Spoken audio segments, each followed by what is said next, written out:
jagan paari tüüpviga, mida kõik peaaegu et, kes koostavad ohutusjuhendeid, kindlasti kas on näinud või ise teinud ja paraku teeme meiega.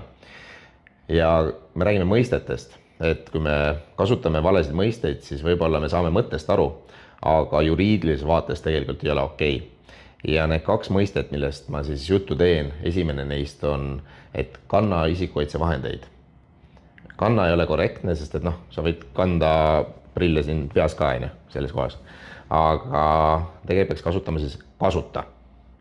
Ja teine teema on siis see, et kui me räägime, et näiteks, et jälgi ohutusjuhendi mingisuguseid nõudeid, siis tegelikult me mõtleme, et järgi neid nõudeid. Sest jälgi tähendab mida, vaata. Ei ole korrektne. Ja pane kommentaari, kui on miskit, mida oled veel näinud ohutusjuhendis, mis on umbes sarnane tüüpviga või et mida oleks hea jagada teistega.